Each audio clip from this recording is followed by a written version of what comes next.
बिस्मिल्लाहिर्रहमानिर्रहीम। अस्सलाम वालेकुम नाज़रीन, आप यूट्यूब चैनल देख रहे हैं। मैं इमरान खान हूँ। अब तक की जो सबसे आम खबरें हैं वो मैं आप तक पहुँचा देता हूँ। सुहेल अफरीदी ने और अलीमा खानम ने प्रेस कॉन्फ्रेंस की है। इसमें उन्होंने कुछ वीडियोज़ भी चलाई हैं, सबूत भी दिखाए हैं कि किस तरह से रियासत ने इनके ऊपर गोली चलाई, किस तरीके से इनके ऊपर हमला किया गया, कैसे इनका रास्ता रोका गया और कौन जिम्मेदार था कल की सारी हरकतों का।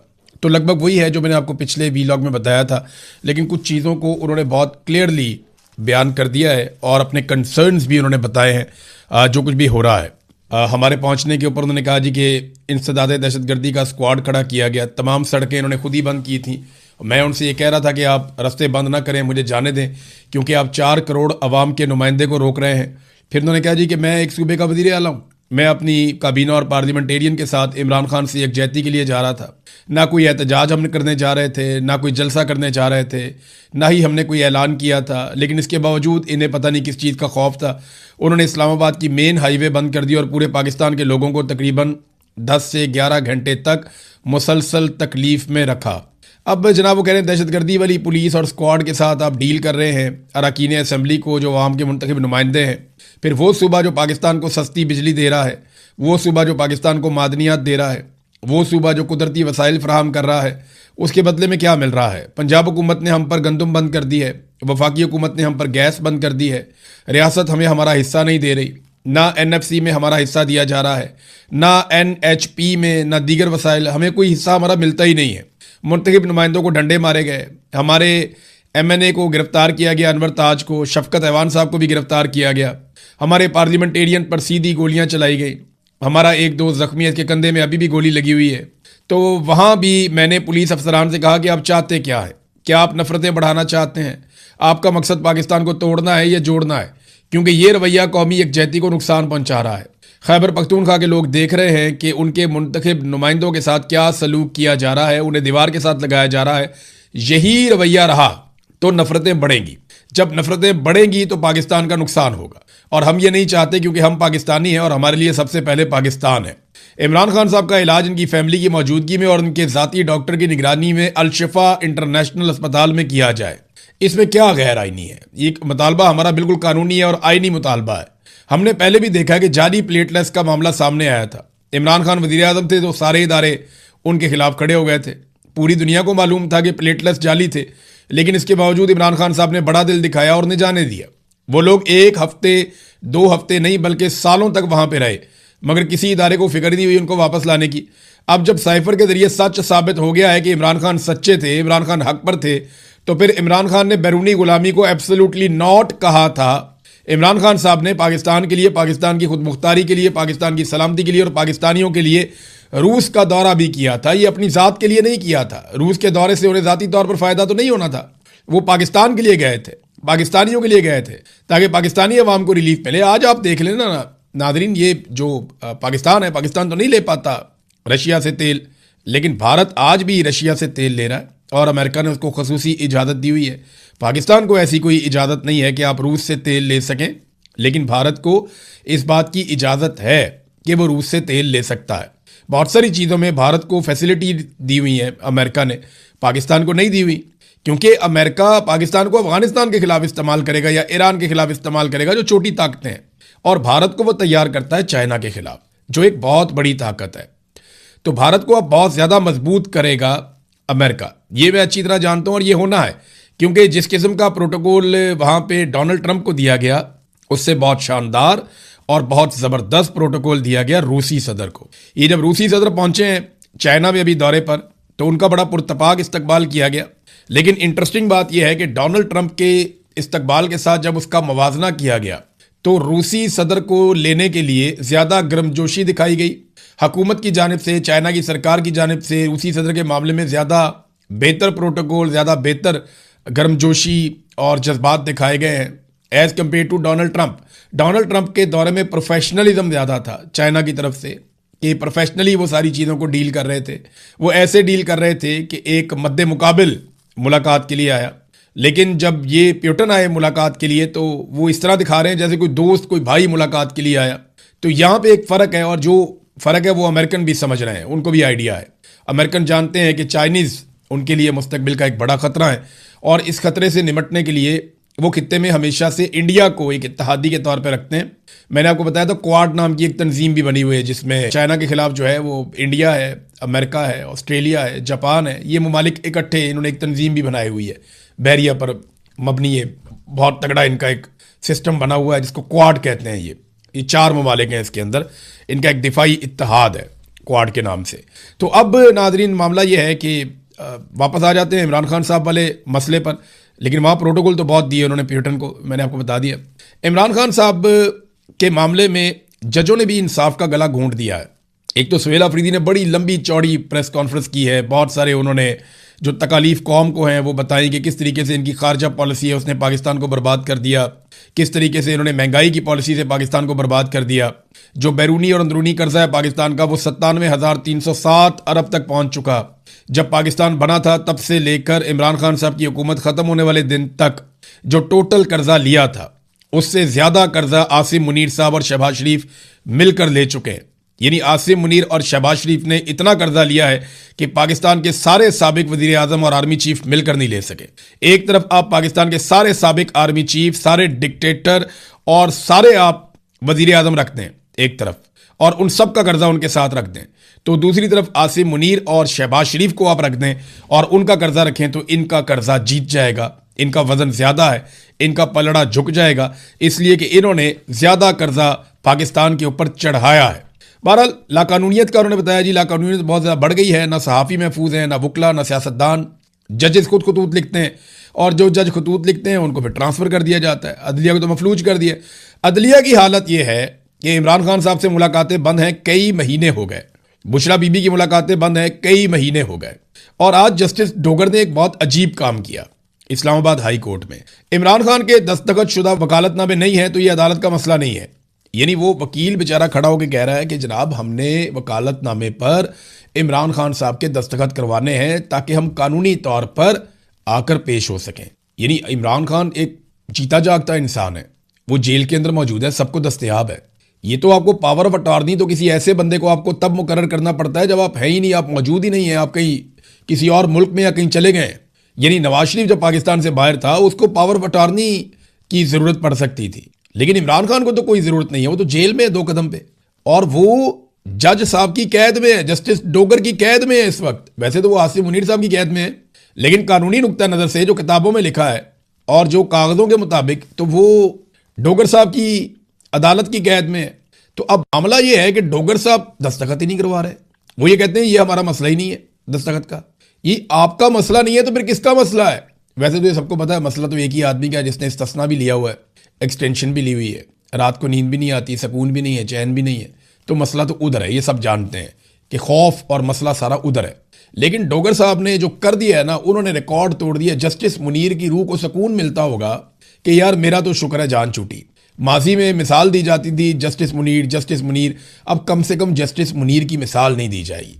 अब जस्टिस कादी फायदी सा, जस्टिस याया अफरीदी, जस्टिस आमिर, ये जो पहले थे यहाँ पे इस्लामाबाद हाई कोर्ट में चीफ जस्टिस थे, और बहुत सारे जज हैं जिन्होंने बड़े कारनामे किए, उनमें एक जस्टिस डोगर भी हैं। तो जनाब दलाइल कैसे दे वकील वहाँ पे, कैसे दलाइल दे जब उसके बाद वकालतनामे पे दस्तखत ही नहीं है, कानूनी तौर पर कोई इजाज़त ही नहीं है, और दस्तखत के लिए उसने जाना है। वो कहते हैं जाओ सुप्रिटेंडेंट को मिलो। बुशरा बीबी की फैमिली ने मुलाकातों के लिए मुकदमा किया हुआ था अदालत में केस, अदालत ने वो भी मुस्तरद कर दिया। वो जाते हैं जब सुप्रिटेंडेंट ऑफ अडयाला जेल के पास, वो मुलाकात नहीं करवाता, मुस्तरद कर देता है। उसके खिलाफ अदालत में जाते हैं, अदालत कहती है वापस सुप्रिटेंडेंट ऑफ जेल के पास चले जाओ, अदालत केस मुस्तरद कर देती है। इन्होंने तो सलीमुल्लाह कलीमुल्लाह बनाया हुआ है, वो उसकी तरफ फेंकता है, वो उसकी तरफ फेंकता है, वो उसकी तरफ फेंकता है, और कोई भी इंसाफ देने के लिए तैयार नहीं है। अलीमा खानम ने भी प्रेस कॉन्फ्रेंस की और उन्होंने कहा जी हमारा तो बड़ा फख्र से सर बुलंद हुआ जब से ये साइफर सामने आया। आज हम ये कह सकते हैं हम कितने खुशकिस्मत हैं कि इमरान खान जैसा हमारा भाई है। हम कितने फ़ख्र से कह सकते हैं कि इमरान खान हमारा भाई है, हम बहुत खुशकिस्मत हैं।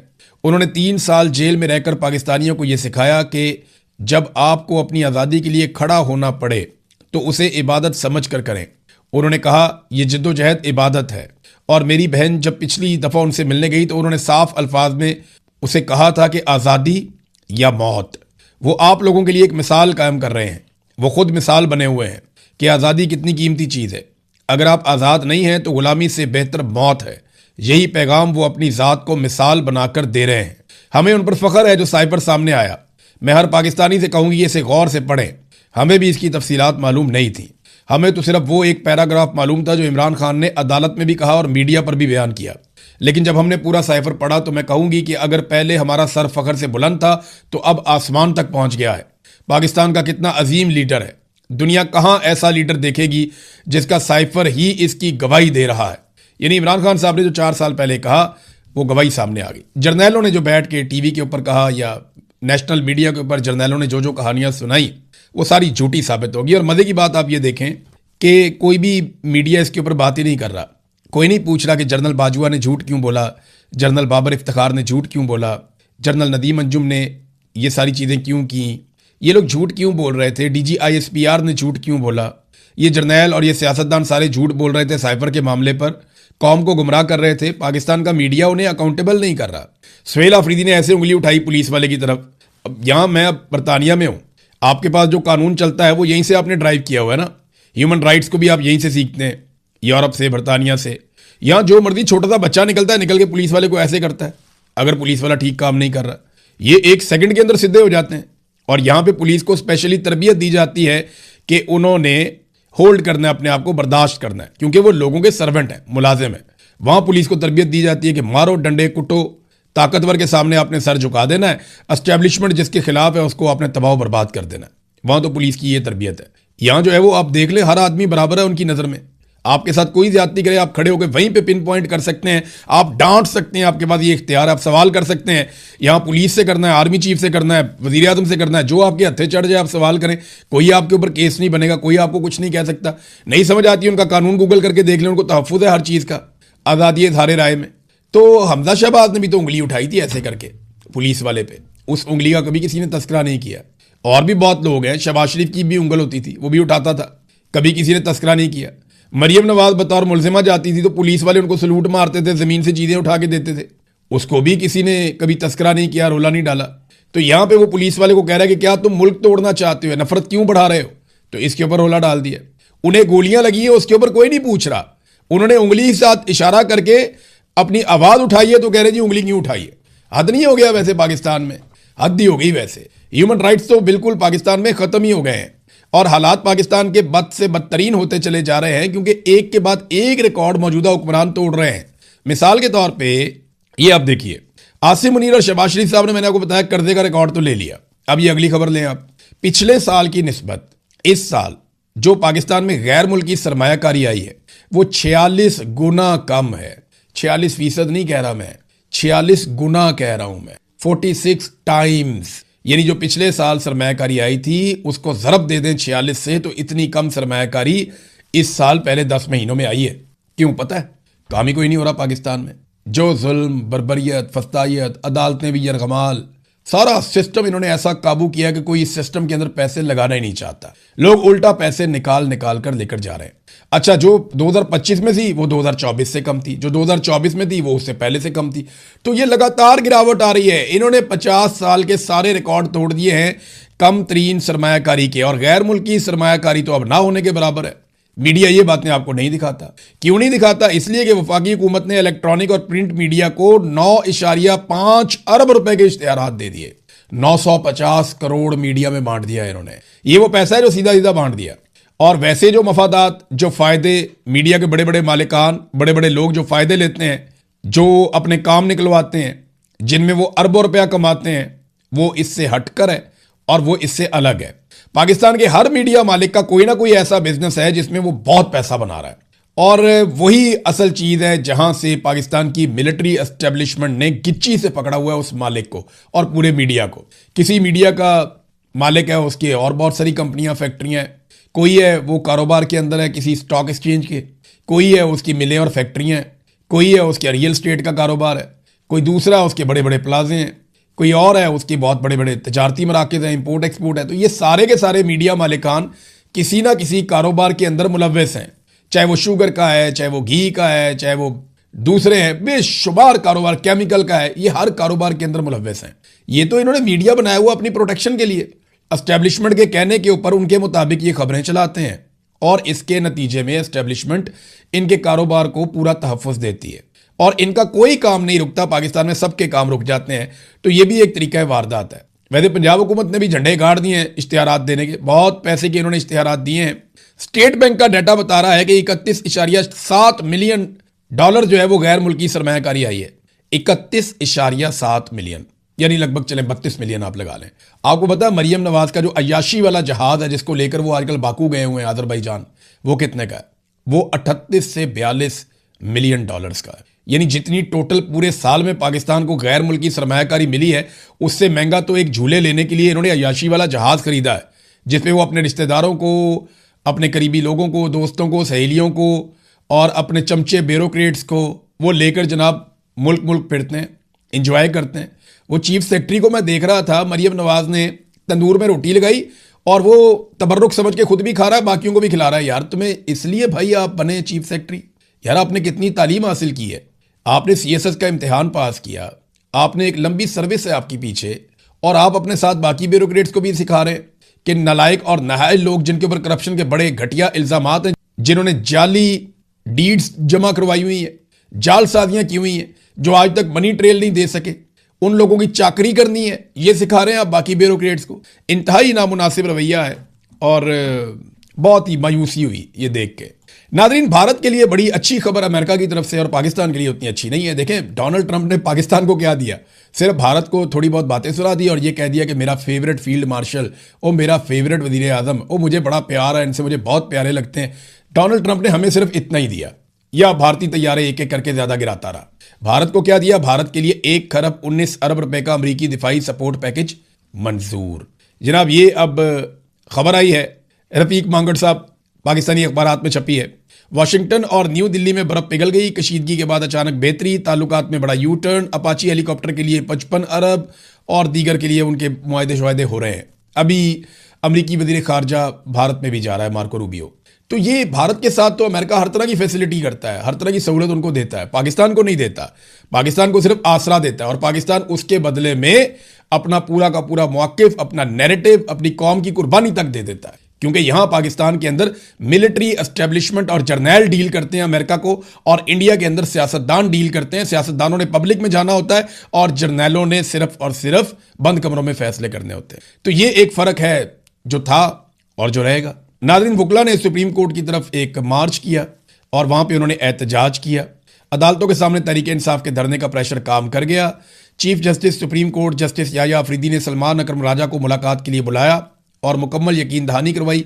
ये फैसल अकबर खार साहब जो है उन्होंने ये दावा किया, इस खबर के हवाले से जर्नलिस्ट हैं वो, उन्होंने कहा जी इमरान खान साहब को ईद के फ़ौरन बाद अस्पताल मुंतकिल करने, अहले खाना से मुलाकात करवाने और वुकला से मुलाकात करवाने से मुताल्लिक तमाम दरखास्तों को फौरी तौर पर समाअत के लिए मुकर्रर किया जाएगा। ये अली एजाज भुट्टर साहब ने कहा, ये यकीन दहानी करवाई गई या अफरीदी की जाने से भी। ईद के बाद क्यों? इंसाफ देना तो आज ही दो, यानी ईद का फिर इंतजार करेंगे। ये ट्रक की बत्ती है, ये आसिम मुनीर का मामला है। या अफरीदी साहब कुछ नहीं बेचते इसके अंदर, जस्टिस डोगर कुछ नहीं बेचते। ये सारा मामला जुड़ा हुआ है आसिम मुनीर के साथ। आसिम मुनीर साहब जब तक मौजूद रहेंगे और जब तक वो पीछे नहीं हटेंगे तब तक इमरान खान साहब के साथ यही होता रहेगा जो अब तक होता रहा है। नाज़रीन, एक चीज़ में जाते जाते बड़ी अफसोसनाक खबर है, और ये इसराइल से बाकायदा उनके एक इंतहा पसंद वज़ीर है इसराइल का, उसने एक वीडियो जारी कर दी है और ये कौमी सलामती का वज़ीर है और अतमर बिन गवीर इसका नाम है। उसने गजा जाने वाले जो ग्लोबल स्मूथ फ्लोटेला के जो गिरफ्तार कारकुनान थे उनकी वीडियो जारी की है। उनको मार रहे हैं, कुट रहे हैं, उनको बांधा हुआ है, ज़मीन के ऊपर डाला हुआ है, सबको सजदों के अंदर झुकाया हुआ है, उन्हें अपना म्यूज़िक सुना रहे हैं, उनको ताने दे रहे हैं। एक खातून ने वहाँ पे कहा कि फ्री फ़लस्तीन, तो उसके ऊपर तशद्दुद किया।